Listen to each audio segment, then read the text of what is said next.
consiste en el procedimiento de comparación sistemática de objetos de estudio o escenarios que por lo general se aplican para llegar a generalizaciones empíricas y a la comprobación de hipótesis, ¿no? En la metodología de las ciencias sociales, este método cuenta con una larga tradición, como lo avisoré la semana pasada.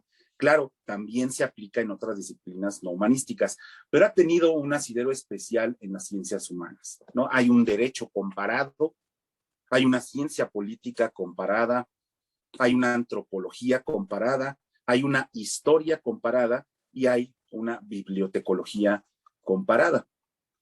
A ver, para dejar en claro que este método, el método comparativo, no fue simplemente una moda, sino que fue un enfoque que maduró dentro de estas disciplinas, veamos lo siguiente. Voy a poner un esquema.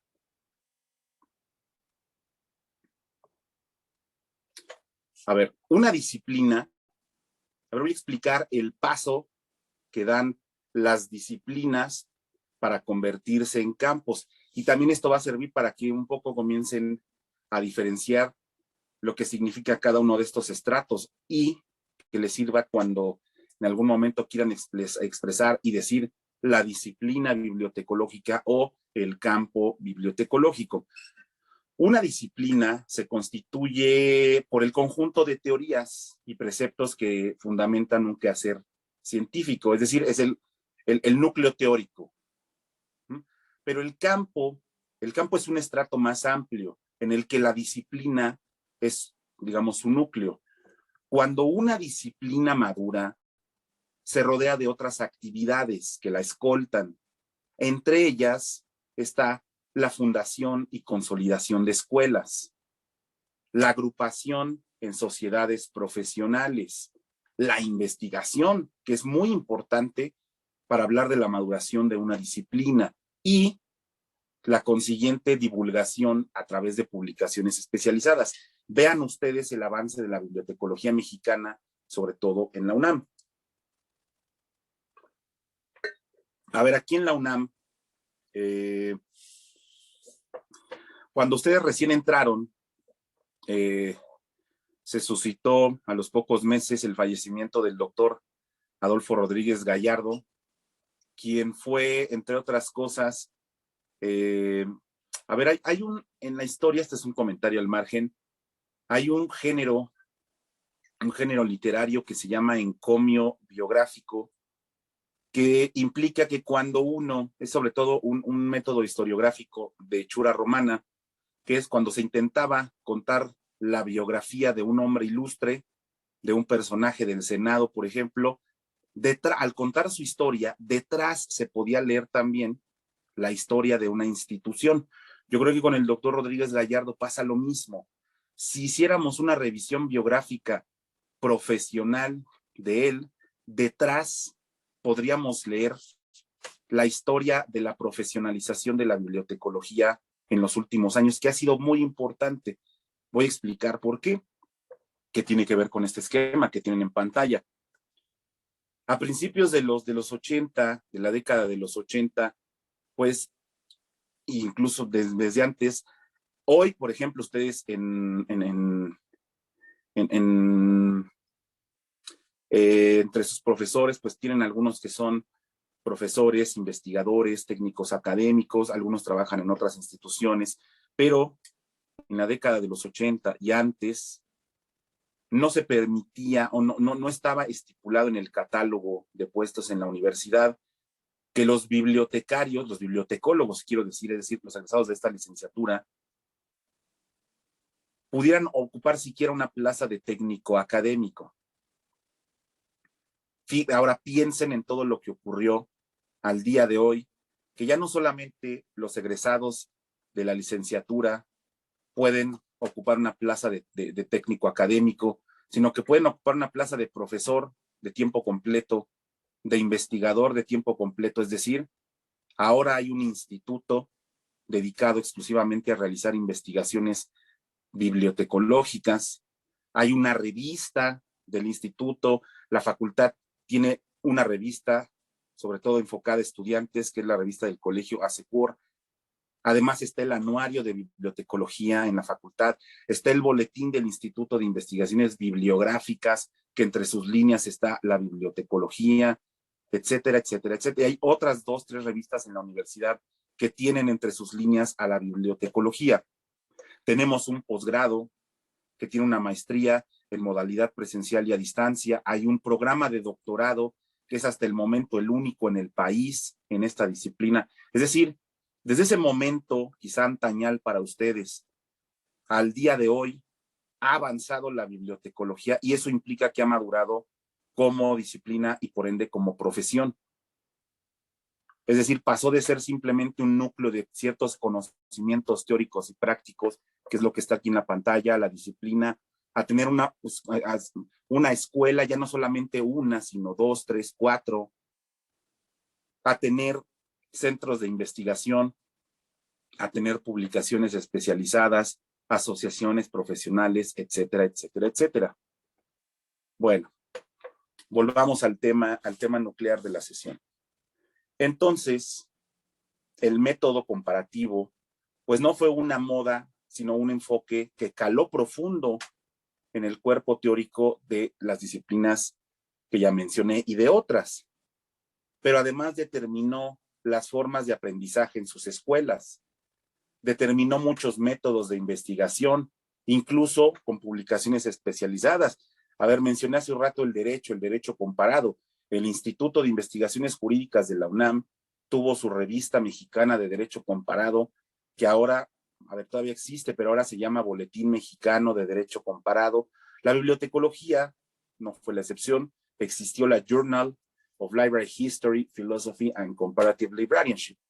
O sea, la revista sobre historia y filosofía de la biblioteca y de bibliotecología comparada, que ha cambiado de nombre varias veces. No es una revista de la Universidad de Texas, que ahora se llama en la actualidad Information and Culture, que este cambio de nombre pues simplemente obedece a que la denominación que tenía anteriormente pues era muy restrictiva, ¿no? Simplemente estudiaba la historia de las bibliotecas desde el enfoque de bibliotecología comparada, ahora se llama Information and Culture, es decir, puede ser que incluya ya no solamente estudios de corte bibliotecológico, sino archivístico, desde la comunicación, la arqueología de los medios, antropología social, etcétera, etcétera, etcétera.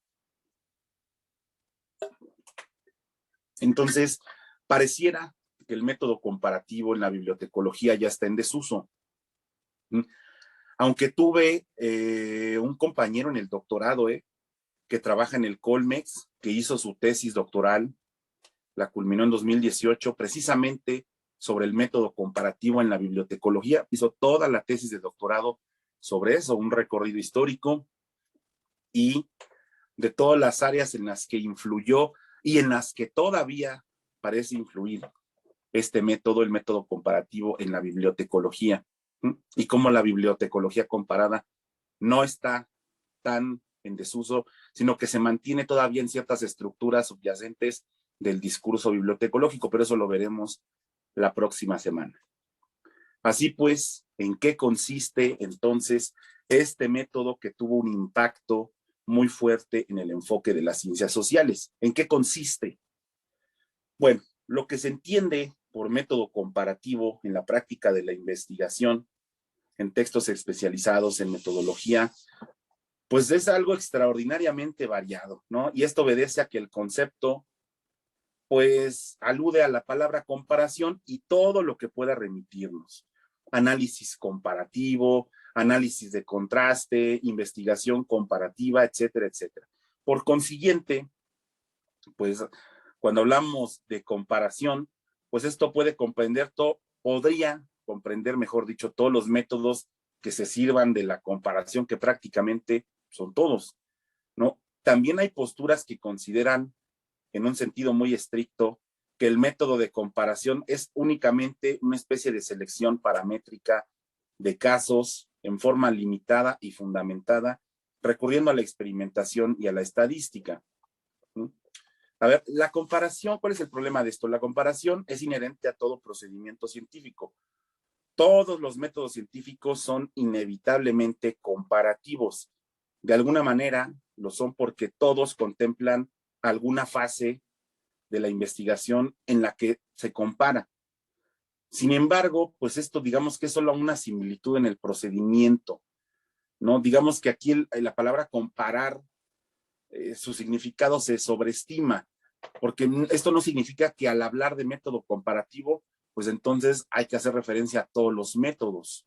No, como método de investigación cualitativa, la comparación representa el criterio de interpretación valorativa de hallazgos empíricos, digamos, entre dos o más escenarios, entre las respuestas de los participantes que han respondido a los reactivos de un cuestionario, por ejemplo, entre los comportamientos identificados entre un año y otro en una población, por ejemplo.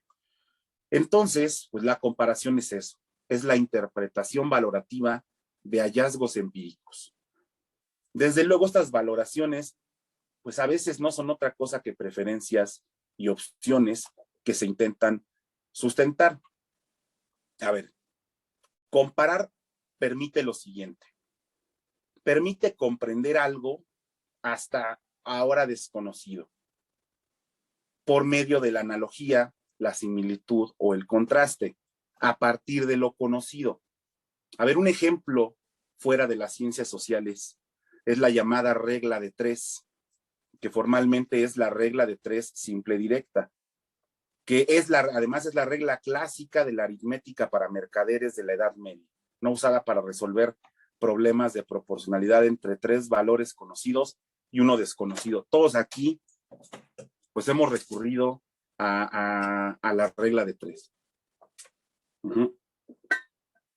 que la usamos así.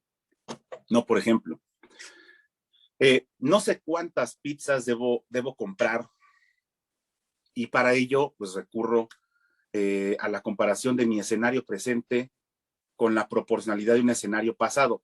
A ver, el fin de semana habíamos 13 personas en la casa y compré 40 pizzas. Ahora van a venir 67. ¿Cuántas pizzas debo comprar? A ver, si la semana pasada éramos 13, compré 40, ahora somos 67.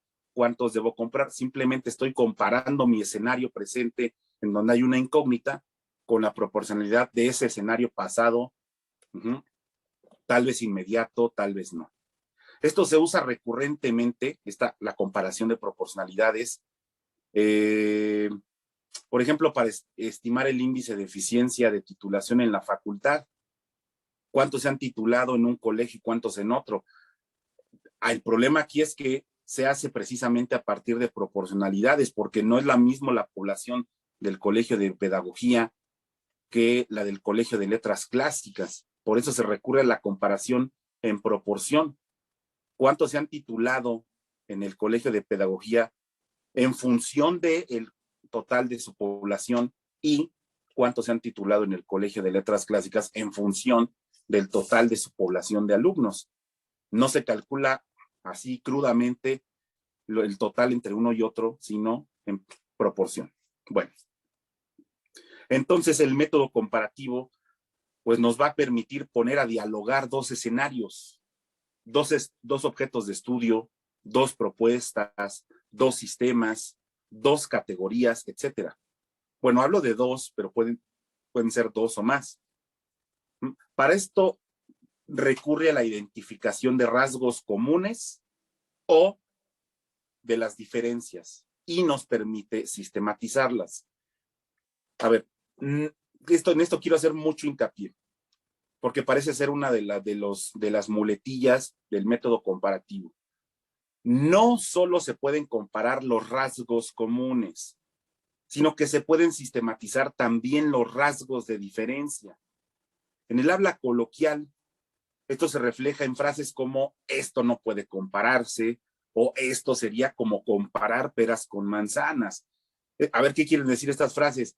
Que solo lo similar es susceptible de compararse, que solo lo similar es un patrón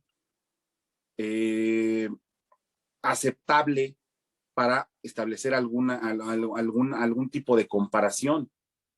pero este es en el sentido común. El problema es que también se llega a extrapolar al sentido científico. A ver, en especial, a ver, en este punto quiero hacer una precisión. ¿A qué me refiero con que también pasa en el sentido científico? Que tiene que ver más con una confusión. A ver, la semana pasada, a raíz de la tarea, vimos algo de filosofía de la ciencia y algo les mencioné con respecto al concepto de revolución científica, cómo cambia una teoría a otra y que el cambio de una a otra se denomina revolución científica, principalmente porque ese cambio, pues no suele ser un cambio, es como un cambio de régimen político, o sea, no es un cambio tan sencillo. Y Kuhn, que fue quien delineó todo esto en ese libro de la estructura de las revoluciones científicas, pues establece que entre la nueva teoría dominante y la anterior teoría hegemónica, si comparamos sus sistemas no solamente de lenguaje teórico, sino su forma de ver el mundo, dice que son inconmensurables. O sea, uno podría, si uno entendiera la palabra inconmensurable por la definición llana que nos da el diccionario, pues es que son incomparables, no se pueden medir, pero no, a ver, no, cuando dice que son inconmensurables no se refiere a que no puedan ser comparables, se refiere a a que no son equivalentes.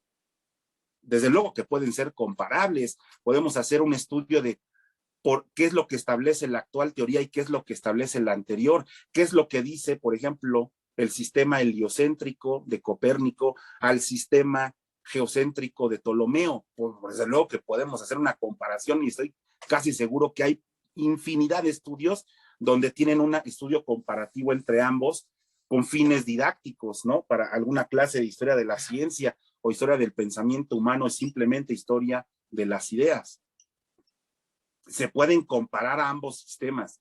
¿Cuál es la diferencia de los postulados del sistema heliocéntrico y del sistema geocéntrico? No es que no puedan ser comparables, no pueden ser equivalentes, es a lo que se refiere Kuhn.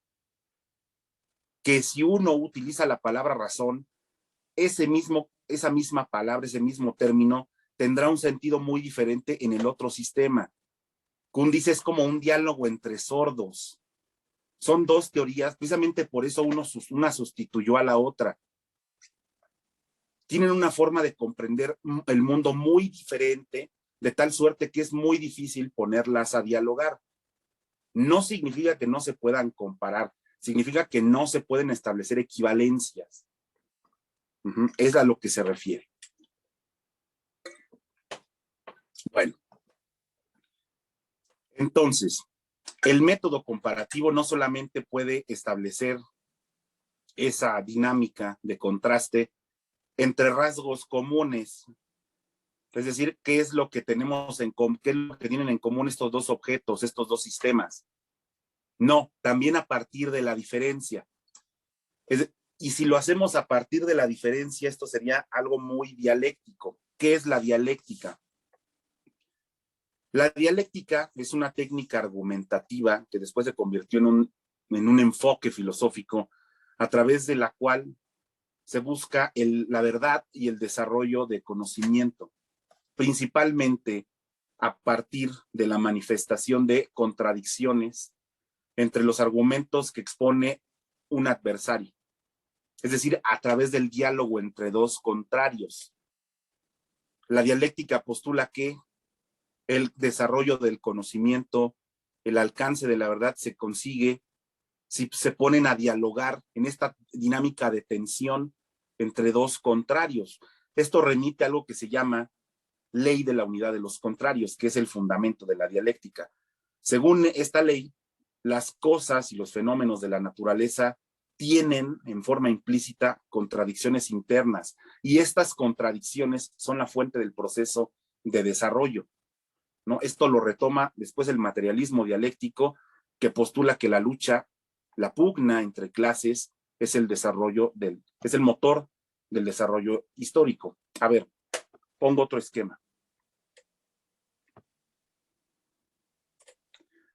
A ver, para que quede más claro a qué se refiere la dialéctica y cómo se puede establecer una comparación a partir de las diferencias, no únicamente a partir de rasgos comunes. La dialéctica de Hegel estableció una especie de formulación para que podamos verla como un método para analizar la realidad. La dialéctica hegeliana puede ser entendida a través de esta formulación en tres fases. Hay una tesis, esa tesis digamos que es una idea en un campo determinado, una postura, la antítesis, que es la negación de esa idea, de esa postura. Siempre que se desarrolla alguna idea o alguna tesis, digamos, puede surgir, porque las ideas en la ciencia, uno de sus rasgos es la falibilidad, puede surgir una antítesis, es decir, negando la idea inicial. La dialéctica parte de que ese diálogo, ese intercambio tenso entre la tesis y la antítesis, que es un proceso muy complejo, es como una dinámica de taller, es como una especie de debate. Yo digo algo, tú lo respondes, es decir, en esta dinámica constante de intercambio entre una y otra, es que se produce en algún momento un cierto punto de medición. La tesis empieza a moderar la postura de la antítesis y la antítesis empieza a moderar la postura de la tesis, siguen en esta pugna, en este intercambio, y en algún momento llegan a una resolución de esa pugna que se conoce como síntesis.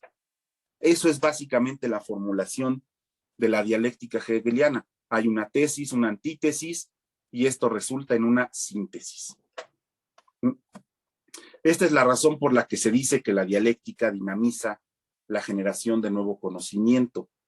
Las contradicciones entre ambas posturas sirven como refuerzo de la tesis para que surja otra totalmente nueva, si la anterior era totalmente fallida, etcétera, etcétera.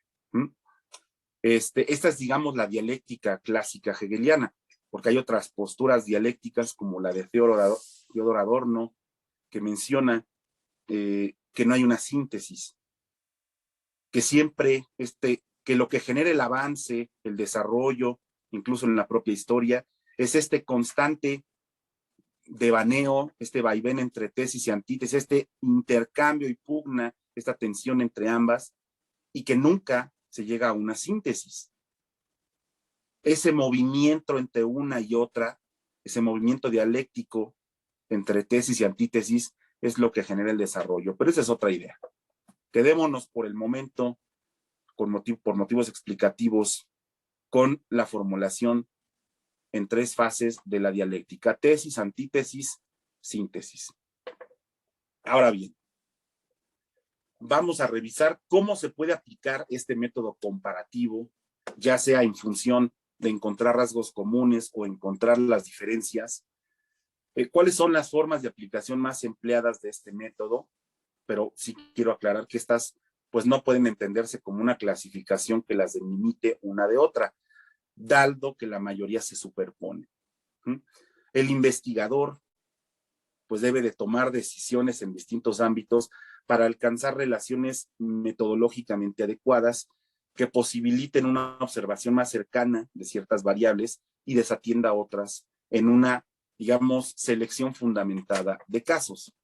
Pero a ver, ¿cómo podemos aplicar este método? A ver, por un lado, podemos realizar comparaciones de estructuras muy amplias. Por ejemplo, sociedades, comparar una sociedad con otra o comparar un sistema económico con otro. Es decir, vamos a comparar un sistema con otro sistema. Otra forma es no comparar un sistema con otro, sino comparar dos segmentos de un mismo sistema. Es decir, esto nos llevaría ya a identificar un rasgo común. Ambos pertenecen al mismo sistema, simplemente son segmentos dentro de ese gran conjunto sistémico. Ahora quiero hacer otra precisión. El método comparativo no maneja un criterio necesariamente jerárquico. O sea, no comparo dos objetos, en este caso dos sistemas, para verificar cuál es mejor en detrimento del otro. Muchas veces lo que se intenta al comparar es simplemente indagar cómo funciona un sistema o un elemento en su ambiente y cómo funciona el otro en su entorno. Es decir, la intención no es realizar un juicio de ponderación, cuál es mejor, sino conocer simplemente el contexto de ambos. A ver, en el estudio de ecosistemas, cuando existe alguna, por ejemplo, alguna planta nativa de un lugar y que se considera que por factores endógenos no puede llevarse a otro ecosistema, y de pronto sucede que esa planta puede darse en otro ecosistema, se intenta comparar ambos para saber cuáles son los factores que permitieron que esa determinada planta pudo darse en ese otro ecosistema bajo una premisa de que no podía ser así. Es decir, no se está intentando indagar qué ese ecosistema es mejor, simplemente. Y además ese es un buen ejemplo porque se tienen que identificar cuáles son los rasgos comunes para saber cuáles son las variables endógenas necesarias para el crecimiento de esa planta y cuáles son los rasgos de diferencia que simplemente, podríamos decir, serían variables independientes. Pero no se está intentando comparar un sistema a otro, sino estamos avanzando en las características de adaptación de esa planta. Pensábamos que solo podía darse en este sistema y que si lo sacábamos de ahí, el ejemplo es la vainilla, no podría darse en otro sitio y sin embargo se dio. Hay que investigar, hay que comparar para saber qué condiciones guardan ambos lugares, para identificar cuáles son las condiciones necesarias para que se pueda dar, condiciones climatológicas, condiciones de suelo, composición del suelo, quiero decir, etcétera, etcétera, humedad, sol, etcétera, etcétera, etcétera. Bueno, cuando comparamos un sistema con otro, un criterio muy útil es el funcionalismo. Es decir, no solamente identificar, bueno, puedo comparar este sistema con este otro sistema, o este elemento con este otro elemento, o esta institución con esta otra, porque más o menos encuentro que hay ciertos rasgos comunes. Creo que un criterio muy útil es más bien el funcionalismo, es decir, más que encontrar elementos comunes, porque es muy probable que encontremos siempre algún elemento común, es mejor recurrir al funcionalismo, es decir, cómo están operando ambas instituciones, ambos sistemas o ambos objetos en relación con su entorno. Un ejemplo, a ver, durante el gobierno en la Ciudad de México de López Obrador, yo creo que fue en 2003 o 2002, se contrató como consultor a Rudolph Giuliani, que fue el alcalde de Nueva York, y que había tenido resultados muy buenos con el combate a la delincuencia, y en ese momento, bueno, podríamos pensar que no ha cambiado, pero realmente en ese momento los índices de violencia superaron lo que normalmente, a lo que normalmente estamos acostumbrados. Entonces se contrató a Rudolph Giuliani, que tenía una consultoría para esos fines, para que hiciera una especie de diagnóstico o para que nos diera algunas recomendaciones que él logró aplicar en Nueva York y que ahora las aplicáramos en la Ciudad de México, y se consideró que había una situación adecuada para hacer la comparación, porque ambas éramos, bueno, la Ciudad de México y Nueva York eran megalópolis. Nueva York me refiero a Manhattan, ¿no? No al estado de Nueva York, sino a la urbe, a Manhattan. Y el problema aquí es que muchas de las recomendaciones, fueron más de 100 recomendaciones en el documento final, entre esta comparación entre la Ciudad de México y la Ciudad de Nueva York. Hubieron muchos problemas, sobre todo de tipo contextual. O sea, sí, ambas somos grandes ciudades en el mundo, tienen problemas más o menos similares con el manejo de residuos, por ejemplo, la basura, índices de delincuencia. A ver, tenemos problemas que sí pueden ser muy similares de cualquier gran ciudad, problemas de crecimiento poblacional, una zona conurbada que podríamos pensar más o menos tiene una estructura similar en cuanto al crecimiento por anillos o zonas delimitadas por anillos circundando a la gran urbe, pero en realidad no, fuera de eso, creo que hay muy pocos puntos en común, porque México, la Ciudad de México es una ciudad capital. Nueva York tiene un problema o una característica que no tiene la Ciudad de México en cuanto a su planeación urbana y en cuanto a problemas demográficos, que es la inmigración. Es una de las ciudades más cosmopolitas en cuanto a composición poblacional.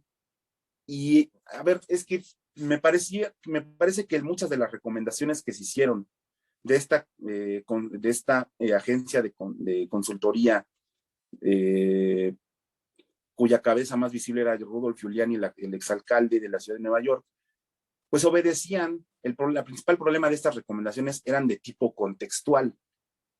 Entonces, a ver, otro ejemplo. A ver, se han intentado comparar algunos sistemas de bibliotecas públicas en Colombia con la Red Nacional de Bibliotecas Públicas en México. Y bueno, ahí también podríamos pensar, bueno, es que somos dos ciudades latinoamericanas que tienen problemas, bueno, tienen el rasgo común del idioma, a diferencia de Estados Unidos. Tienen también problemas de delincuencia, tienen problemas sociales también similares, tenemos problemas, pero vuelvo a lo mismo, creo que un criterio muy útil sería el funcionalismo, y realmente algunos sistemas de bibliotecas públicas, por ejemplo, algunos de Medellín o la red de bibliotecas públicas en Bogotá, realmente operan como en la Ciudad de México o como algunas redes estatales de bibliotecas públicas. No, yo creo que ni siquiera hay punto de comparación entre una y otra. Si lo que se trata de hacer es como tratar de ver los puntos o las cosas que están haciendo bien allá, para entonces como tratar de copiarlas o extrapolarlas para acá. ¿Cuál es el problema? Que para poder llegar al punto de decir esto están haciendo bien en Colombia, falta mucha infraestructura, falta mucho trabajo previo para llegar a ese punto.